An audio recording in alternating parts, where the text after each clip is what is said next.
Hello, Pong Stars, and welcome to the Rathole. I'm your host, Commissioner Zach Eichten. Let's hop over into NFL news right away. This week, several false positive cases of the coronavirus were found across the league, including with our very own Minnesota Vikings. 12 Vikings players tested positive falsely for the coronavirus and were quarantining until these results came back. The league investigated and found that these positives all came from the same lab and were able to track down that they were contaminated during the testing process. Luckily, that means that our players are healthy and should be good to go. And in fact, over the several thousand tests that have been done across the league, no players have tested positive for the coronavirus yet, and only some small number of staff folks have been tested positive for the coronavirus. As of now, it looks like we will still be starting the regular season on September 10th. Now let's head over to the league news. In league news, yesterday we had our first ever keeper deadline. That's right, August 25th has come and gone, and we now have the official keepers for the first season of our keeper era past our original here. Reminder, 2 weeks from that deadline, we have scheduled for our draft. So that draft will be Tuesday, September 8th at 7 p.m. Central Time. In other league news, there are some patch notes that are coming out for the database. There were some terminology adjustments to make sure that it was clear what was being talked about in some of these data points. There were a few sheets that needed a few formulas fixed. And the draft board from the previous season is in the 2019 league summary tab. If you want to see how your other players drafted easier, more visually, maybe get some strategy based on what other people have done in the past, that is now live on the database tab. While polishing the database, I actually found something pretty interesting. So let's go over to this week's fun fact of the week.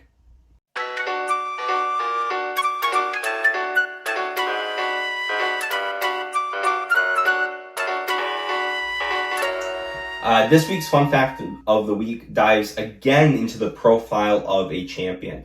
The league has been around in some iteration, as I've said before, for 5 years.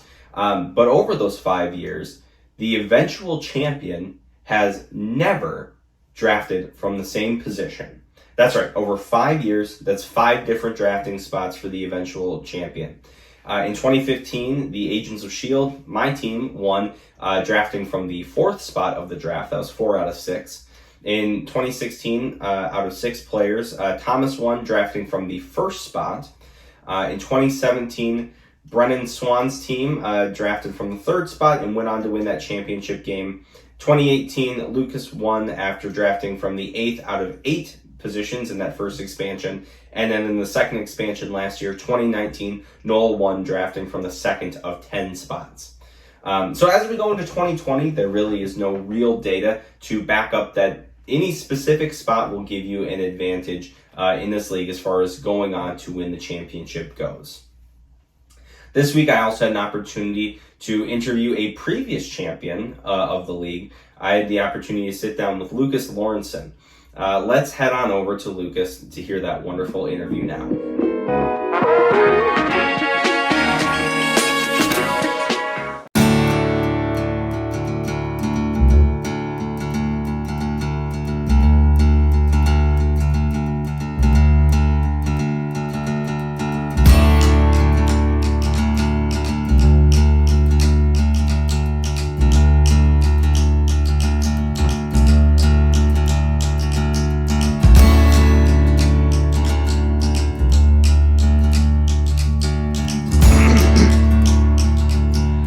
Thank you, Lukas, for joining me today on the Rathole. Finally, I am so excited to talk to another fellow champion. It's wonderful to have another one of you on the program with me. It's great to be here. Great to be a winner, Commissioner Eichten. So tell us about your life, Lukas. Where are you at these days? What's going on? What's new? It's been going well. Working from home is sure a blessing. I finally got my job instead of just being hired on by a job hiring agency. So congratulations. It's pretty nice to be an official employee over at C.H. Robinson instead of, good old erosion works where I was having to, shovel mud all day. Yeah, no, much better job. And I hear there is some ring business going on with you and Rachel these days. Yep, that's Congratulations. It seems to be coming up pretty soon. October of 2021. Hopefully the national pandemic that we have going on starts to subside, but we'll see how that goes. I am very much looking forward to October of 2021. I'm going to throw down. I'm sure you will. Well, that's wonderful. Well, let's get into some fantasy football then. Of course, you are also a fellow champion, first one of the champions circle to be on the show with me. So just tell me about that feeling. What was it like to just, be a winner? What was that like? I would wake up every day and I had the trophy sitting right there in all its glorious carrotness. And I would just thank God. I would thank God I'm a winner. But alas, my grasp of the trophy was not permanent as I, it's kind of slipped through my fingers last year. But while it was there, it was pure bliss. Yes. I can assure you that. Yeah, we talked about you being a winner. So let's go into last year. Let's go into last season, and let's talk about you being a loser a little bit. It was a rough time. I did get lucky. I do remember a couple inserts in the Rathole blogs commending me for my horseshoe that is shoved up my ass, but I couldn't hold it up there for very long.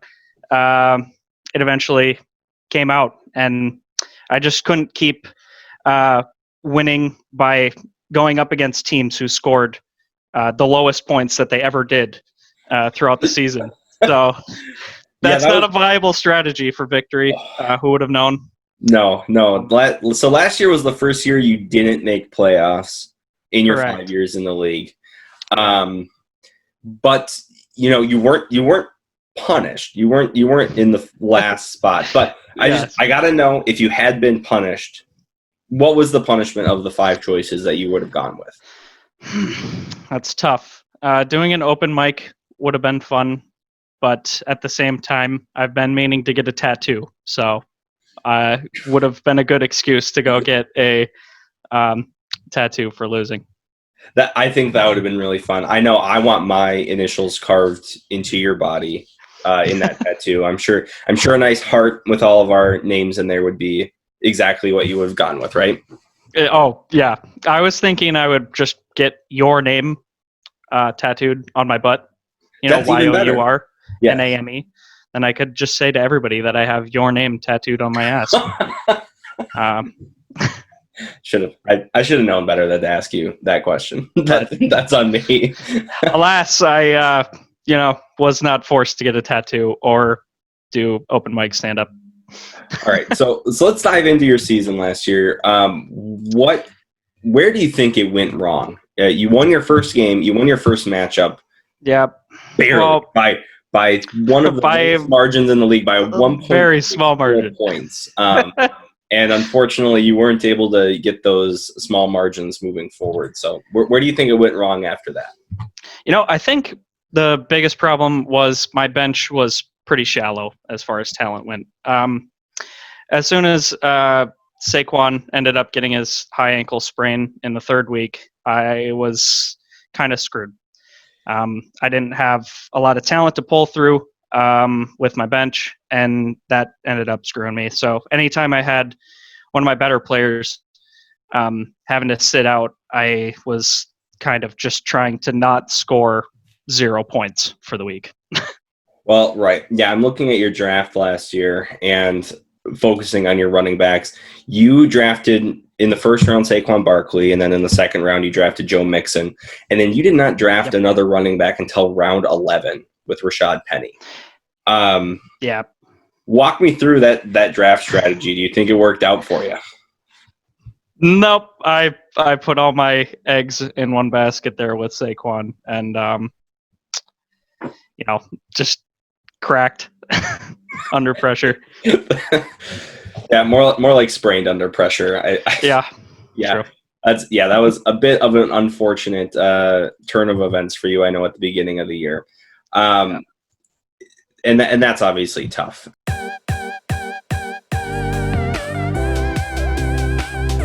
Going into last year, this is a fun fact of the league from last year is that going into it, you and I actually had the same record.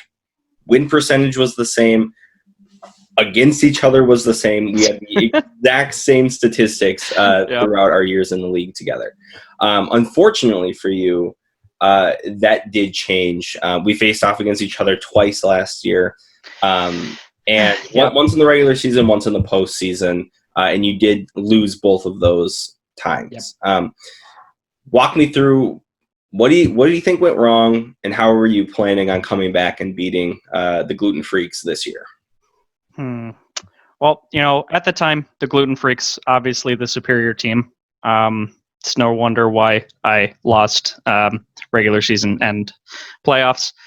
But I kind of knew that going into my face-off against you in the playoffs that I was going to lose. I was just happy to not be the biggest loser.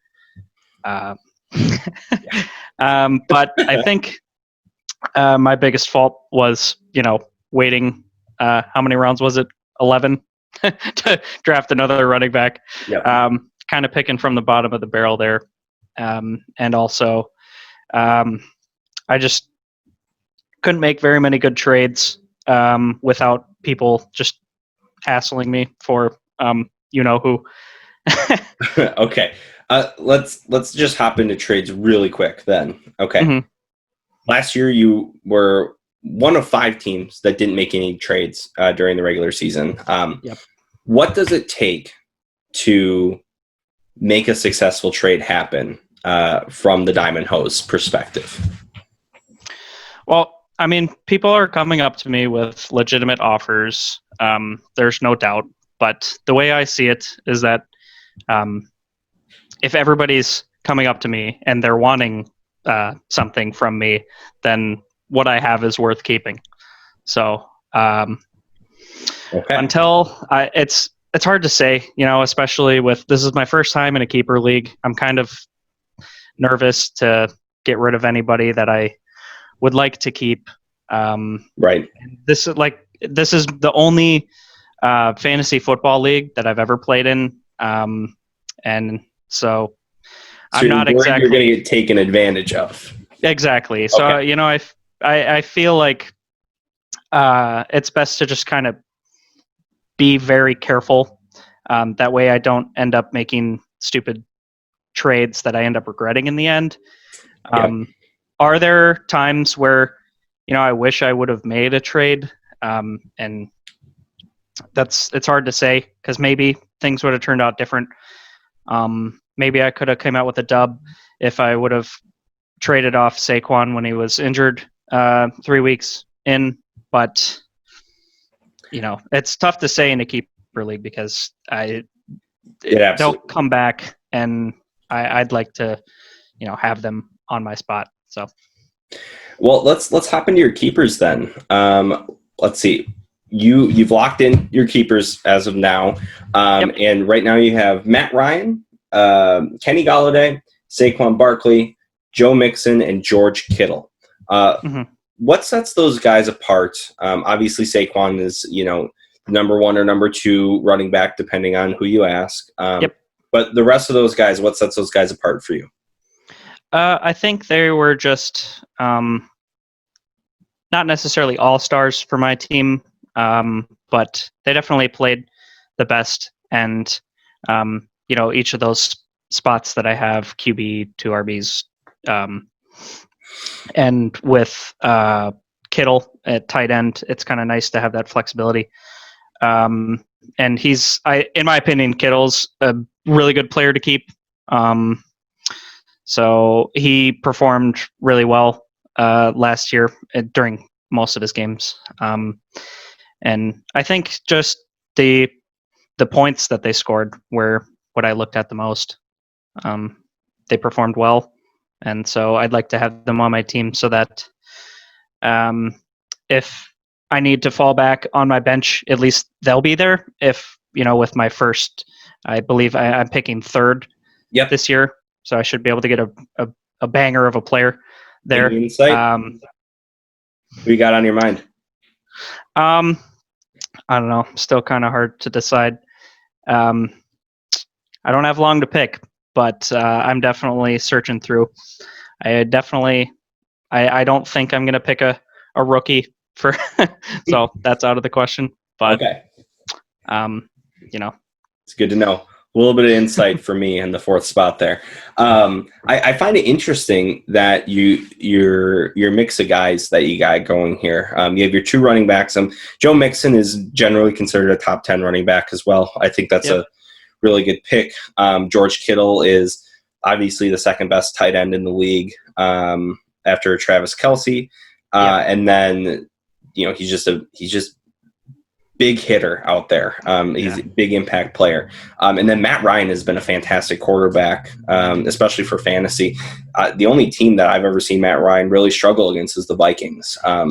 So, which is fun for us, but, really good for your fantasy team as well. I just find it really interesting that last year your receivers scored you 33% of your overall points, whereas your running backs only scored you 24.93% of your total points. So looking at just your point breakdown, it's interesting to see your keepers based off that. Any thoughts to that? It's just looking at the total amount of points they scored, because Barkley, he didn't score very many points total, overall. But the games that he did perform, or that he did play and actually, showed up, put his, cleats to the turf and actually got shit done, he performed really well. Right. So, whereas it's probably a bit misleading, because he didn't. Your top guy was out for so long that's why. So it's tough when you're making up for. I think it was 3 zeros that he ended up scoring, and then a couple games that they put him in, they just were playing really cautious with him, so they didn't really give him the ball very much, where he only scored 8 points or so. Right. So just kind of tough to see. Such a fantastic player, kind of get shorted there.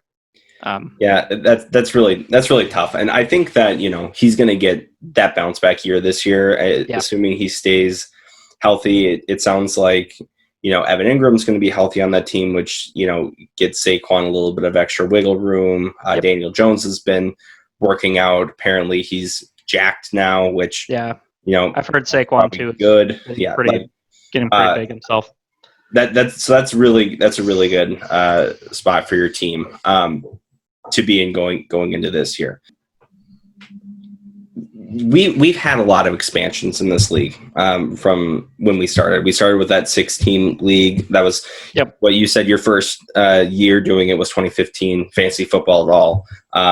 This still being your only league, and as you've gone forward, I think you've gotten a lot better over the years personally. Which well, thank you. Sucks for me, but that's good for you. You've had an interesting storied history, sort of, in how well you perform.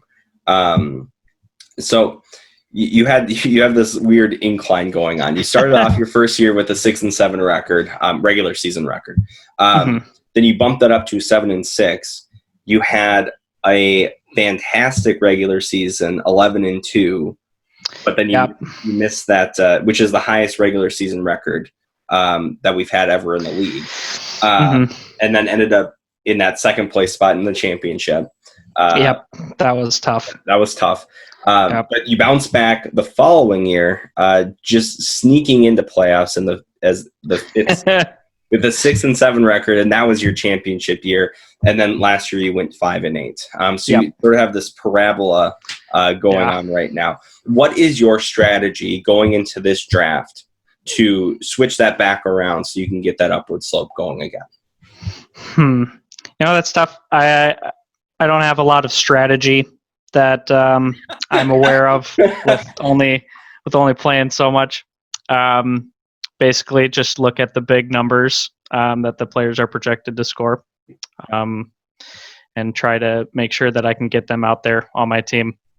I don't know. I also have a secret contact with my grandma who sometimes gives me insider info for what to do for fantasy. That's great. Kind of my secret weapon there, but not so secret anymore, I guess. That secret's out.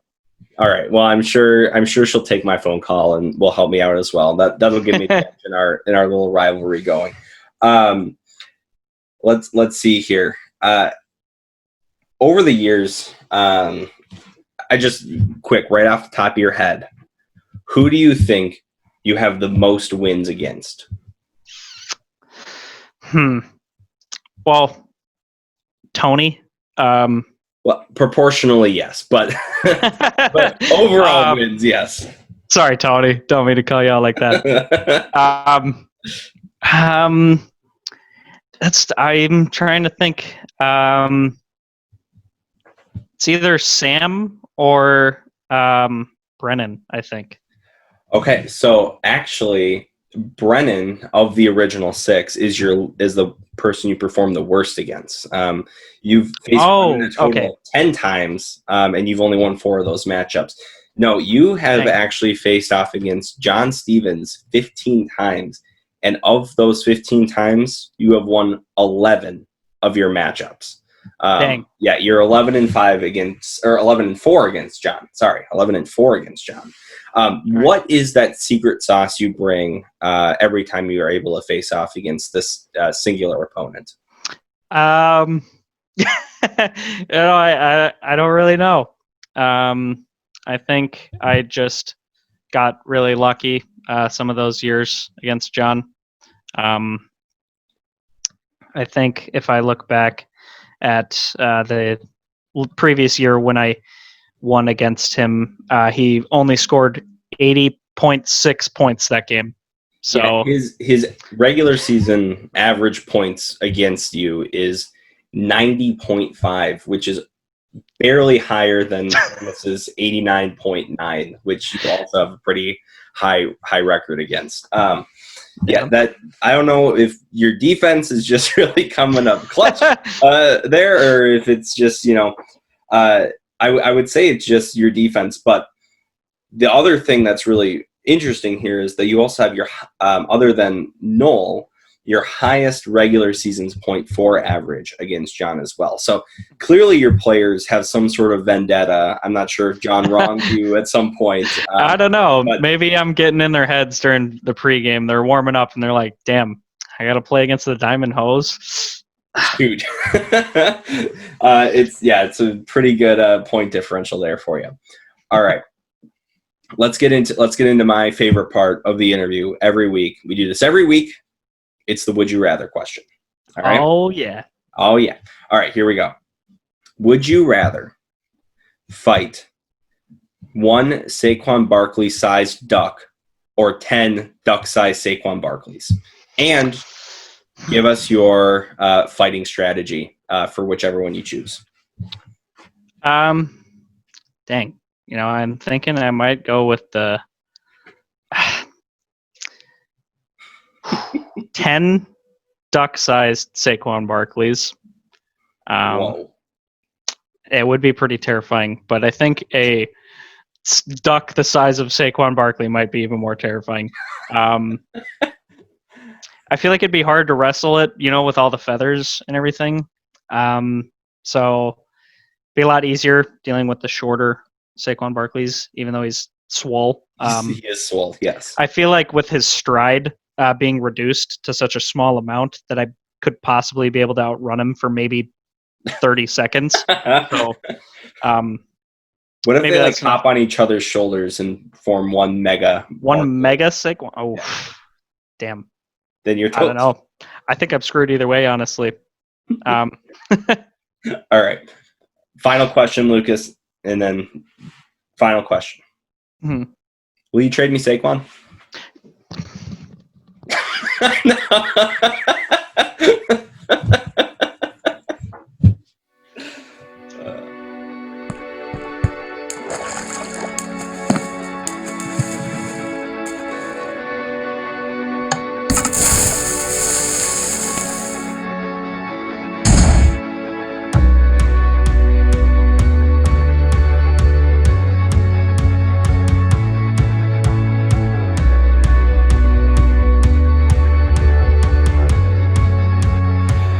Well, that was quite the unfortunate ending of that interview there. It's kind of a bummer that Lukas just stormed off like that, but in the end, that's what happens when you ask for Saquon, I guess.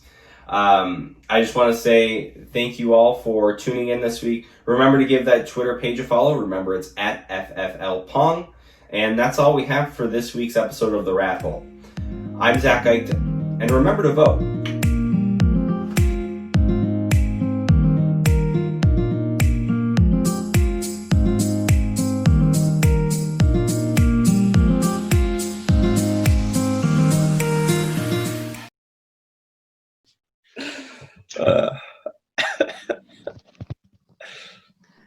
The answer is no. All right. Let's hop back for a second. Jeez, can you hear that? Yeah, a little bit. Sounds like someone has a plate and a fork, and they're just going. It's that, but just like a big ass shovel with concrete. My God, seriously? How unprofessional. Jesus Lord. All right. Well, okay. You can't see my tie clip. I gotta put it way up there.